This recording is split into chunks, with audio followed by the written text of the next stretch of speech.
Welcome to Connections with BCD Travel, an ongoing conversation about the modern-day travel program, the impact of technology, and how travel buyers can take control and drive change.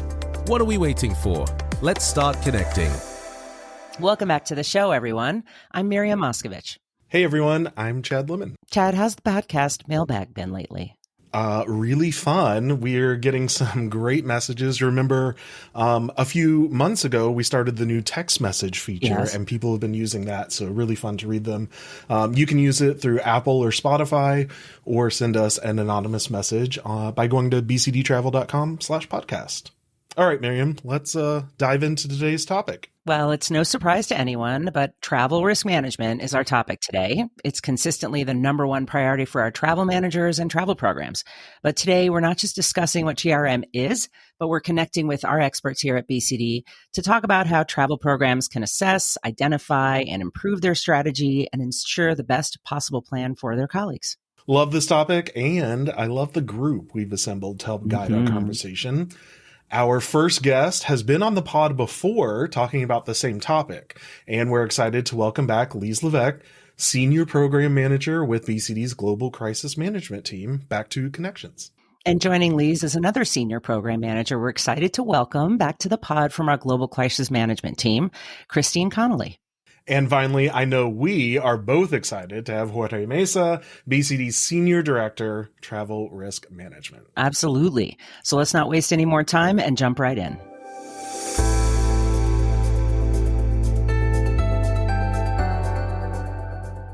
Jorge, I want to start with you. Can you set the stage for us and talk about why BCD established the Global Crisis Management team? And if you can, just a quick overview of what your team does day in and day out. All right. So, well, first of all, the Global Crisis Management team was created in 2011. So that's 14 years ago now. That was after the Icelandic volcano eruption that many of you might remember, that created a great travel disruption. And it was clear for the company that we need to have a dedicated resource on crisis management at that time. So BCD put together a small team. I was part of that at the beginning in order to coordinate any activities around travel risk management. So we started monitoring crisis for 24/7, doing quality control on the travel alerts, assessing incidents and distributed incident reports. And with the time, we also now we are participating on travel risk management product offerings, overseeing those product offerings. And we also support our internal travel risk management program at BCD. And lately, in partnership with Advito, we also work on the travel risk management consulting for RFPs, travel policy, and the travel security program assessment that we are going to talk in more detail later. Oh, yeah, absolutely. We're going to dig into that one for sure. But before we do, Christine, can you describe how you and the team just kind of monitor everything that's going on across the globe? So in global crisis management, on the operational side of things, it's definitely not your standard 9 to 5. Even when our team gets together for things like meetings, somebody is always keeping watch. Even the laptop has a seat at the table, at the dinner table, at the meeting table. But beyond that, our operation function is always 24/7, 365. We always have somebody on shift every day, every hour, every holiday. Somebody's on call every weekend. And even if something happens Saturday night, in the middle of the night while they're on call, we have a notification system that wakes them up. To make sure that our clients and even our employees have the assistance they need when an incident happens. And Lise, when you were with us last time, you talked about what travelers and travel managers might not be considering as it relates to risk and business travel. So what's changed since then? Are there any new situations or areas of concern that are new to your watch list? Well, maybe I'll start with what has not changed, Miriam.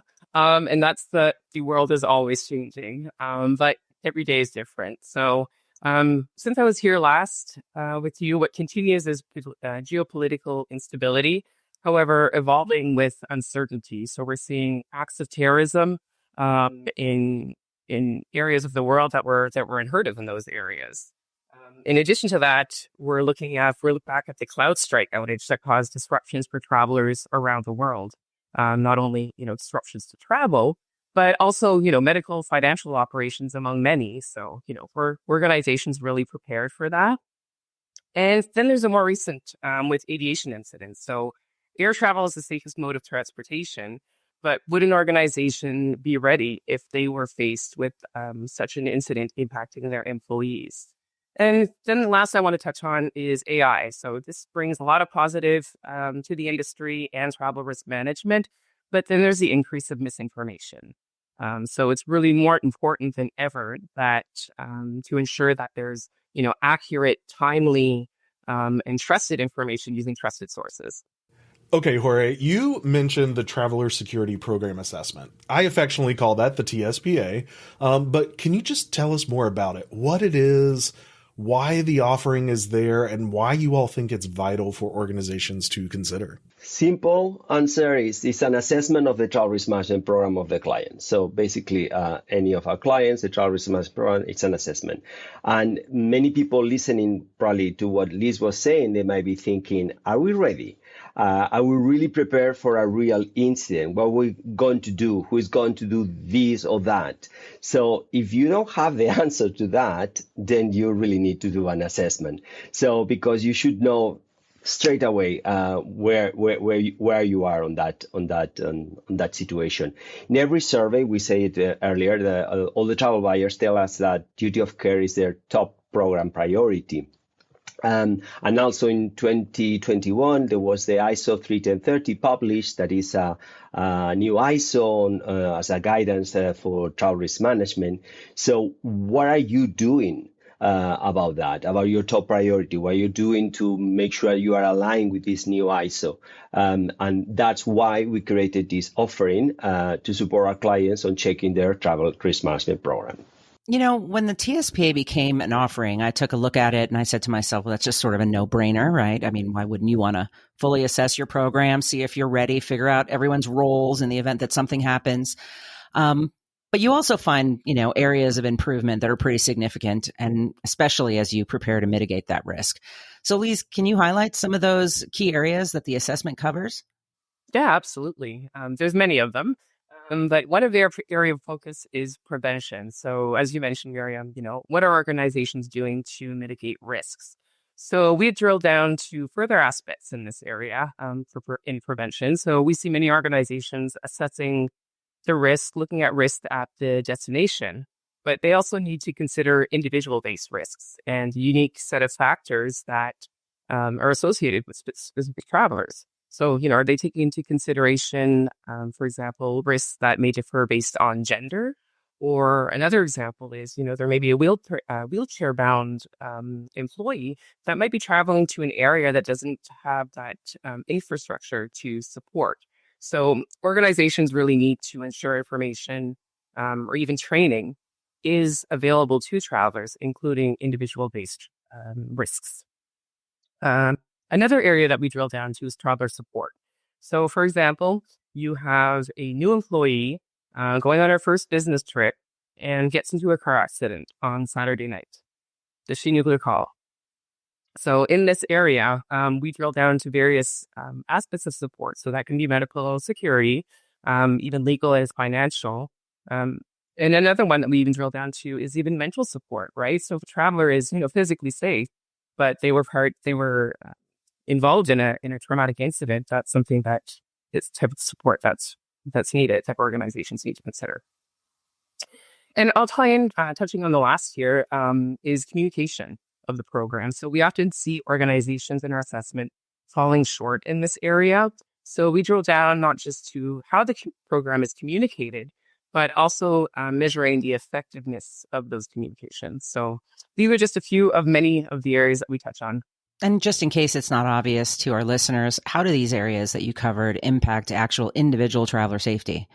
If a traveler isn't informed of the potential risks or even the mitigation measures that the organization puts forward, that puts their safety at risk. So, for example, how one may dress or even behave in one destination could be, inappropriate in another area or even illegal, for example. So travelers really need to be aware who to reach out to for assistance as well during an incident, and that information has to be properly communicated. Christine, can you walk our listeners through an example of what happens during the TSPA? Where are the deep dives? Where do you all dig in? And what are the opportunities that lead to meaningful change? Yeah, let me put a spotlight on one area that is really illustrative. So one of the KPAs is the incident management section. In this area, we take the stakeholders through a tabletop exercise where we test their incident management process from beginning to end. And sometimes that's the first time these organizations have ever conducted a tabletop exercise through their travel risk management program. And even for ones that have conducted these exercises before, we always find that it is incredibly eye-opening, particularly for having an outside neutral observer conducting this for them. And we always find gaps, sometimes really critical gaps that really need to be addressed. But sometimes we also find redundancies that, if they are streamlined, they can lead to really significant savings. And, I really can't overstate the value of an exercise like this, because it is really so valuable to uncover these kind of gaps in a controlled setting and in a testing environment rather than in an actual emergency. If that kind of thing happens, under stress, when it's in a real life scenario, those gaps can lead to a loss of money, a loss of reputation, and in some cases, loss of life. The one other thing I can ask that I noticed wasn't addressed here, so if I can speak to it here, is the output that they get. So once the session is complete, we provide a snapshot of where the program currently stands. We break down the scores of all 11 key focus areas that align with the ISO 31030 that Jorge was mentioning earlier. And it gives the organization a really clear understanding of where their strengths are and their areas of opportunity. But the real value comes in the following weeks when we deliver a comprehensive analysis. It's our findings, evaluations, and tailored recommendations. But this just isn't a report. It's a roadmap that clearly outlines their strategic priorities, from immediate actions they can take for improvement that can be addressed right away, to midterm improvements and long-term objectives that can really help them to build a truly resilient travel risk management program. Okay, Jorge, I know your team has been working on many of these projects and many of these assessments. So are you seeing common patterns, or what are some of the common blind spots or missed opportunities you all have uncovered that our listeners should know about? Well, and probably I'm going to reiterate something that Christine already mentioned, but one of the common ones, and we see this during the session, is this kind of like, oh, I thought it was you about this. The stakeholders looking at one another. The system, we have a proprietary methodology that is asking questions, many questions we ask them, and it's very funny when they look among themselves. Maybe HR is looking at security, so expecting that person is going to answer. Security is looking to travel managers. Like, no, it was you. So that's a very common thing, that that's kind of like gaps that they thought that this was. Another common situation is even mature programs.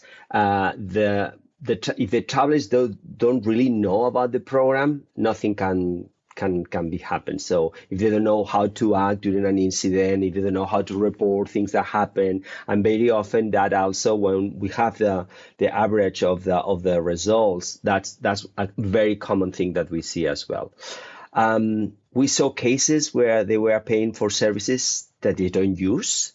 Because they never audit the program, because they never check things.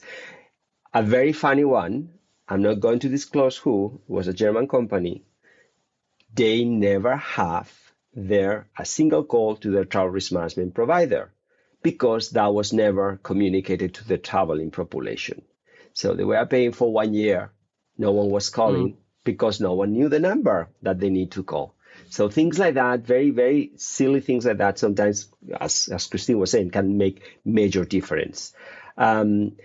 This is like going to the doctor every year for your annual check. You need to make sure that even you go there, you are healthy. So the doctor is saying, relax, continue, you're good. So even mature programs, they need to check every year or every 2 years that they are fit to run, they are fit to go. So that's yeah.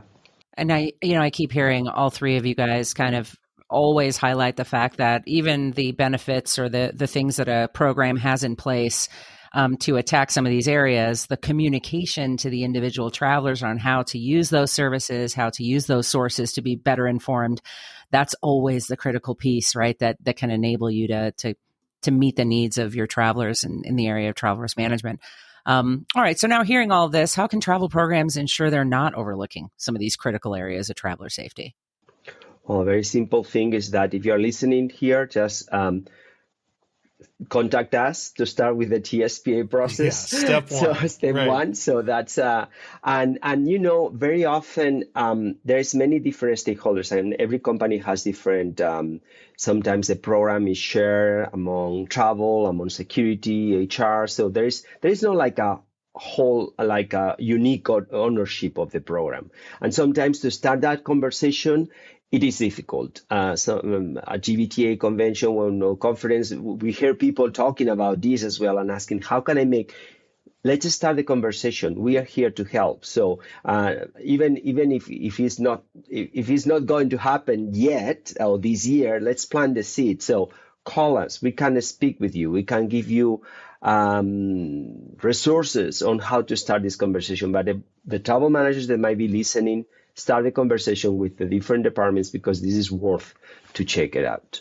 Well, speaking of all those different various assessments that you all have done or are doing right now, I believe you all also published a success story about the TSPA and Finastra, right? Yes, that's right.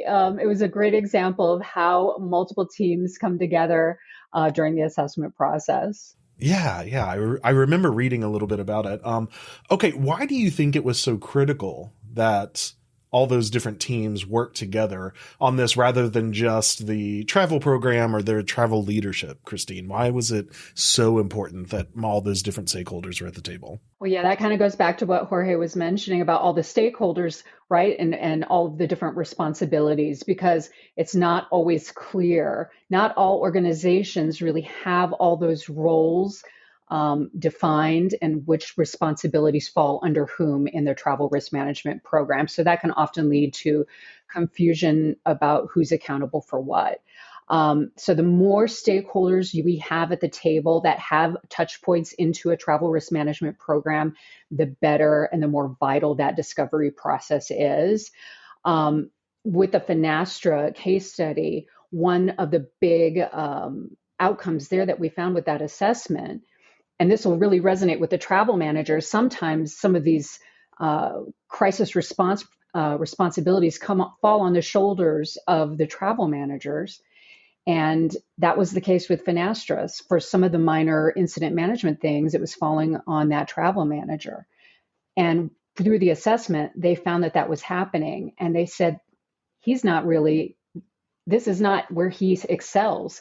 Let's instead move that responsibility under business resilience. That's where they excel. So that took that out of his hands entirely. So it freed him up to do what he excels at and moved it over to their plate so that's what they excel at. So I know all the travel managers hearing this think, oh, wow, I would love that too. So, yeah, right. Exactly. Well, Jorge, how does the travel security assessment program come into play if an organization already has a third party that they work with on risk management for their program? Is there still a benefit to doing this? Oh, yeah, absolutely. Absolutely. And it's a very common misconception that some clients, they might say, oh, I already have a third party travel risk management provider. So they take care of everything. And so I don't worry. Sorry. That's not valid. Duty of care we just learned that is not valid. Duty of care is not transferable. So it's not like because you are paying a third-party company, they will do everything for you. You need to be involved as well because you are the one who's going to have issues if things are not working properly. Also, how you check that the service are the service that you need, how those are working. How do you test the things? So you need to make sure that they are that you don't have overlaps, that the services are working, that those numbers that you have are the right numbers. We saw cases where they have numbers, they call those numbers, and it's like only working on US business hours. It's like, how you never test it? And there's very simple, and we're talking about big providers. Often you have overlaps on insurance, suppliers that they provide assistance. So that's good to know. And we have a couple of situations where we even invited those third-party providers into the assessment. And it was so good learnings for all of them, because in one of the cases, the travel manager was running reports herself to know the travelers, where the travelers, when we provide that, the provider was providing that. So she was doing something that she didn't need to do somehow, right? So it is all good that all the stakeholders will be part of this. So yeah, no problem about that. Yeah, that's really great to know. Lise, if a company is now considering something like the TSPA, what's the first step? What would you recommend? First step, I'd say, is reach out to their program manager or advito.com and contact us. So we've got lots of information as well on our Advito site of all our travel risk management consulting solutions. And you've heard us talk about the Finastra success story. There is and that's also posted on the website along with the video, and lots of blogs that we have on the assessment and our consulting solutions. Okay, everyone, last question, and I want you each to give an answer. So given everything we've heard today, what's the one thing that you'd like to leave our listeners with? All those travel program managers out there listening, what do they need to know about risk management right now? Christine, let's start with you. I would say, the times have never been more uncertain, and we know that duty of care is our client's top program priority. And through Advito Consulting, we can provide the strategic solutions that really help your business not just meet, but exceed your travel risk management goals. What about you, Lise? Along with that, what Christine mentioned is really taking a look at your program. We keep saying the world is always changing, and so is your program. So really test your program, bring in the right stakeholders, because we know travel risk management, a program is not reliant on one person or one department. It involves many. And Jorge, what are your final thoughts? Well, final thoughts is, don't forget who are you trying to protect. You're trying to protect your travelers. That is your biggest asset in your company. So if that is your biggest asset, make sure you involve them as well on the program. So by involving them, but them knowing that you have the program, then the program is really useful instead of useless. So keep an eye on the travelers.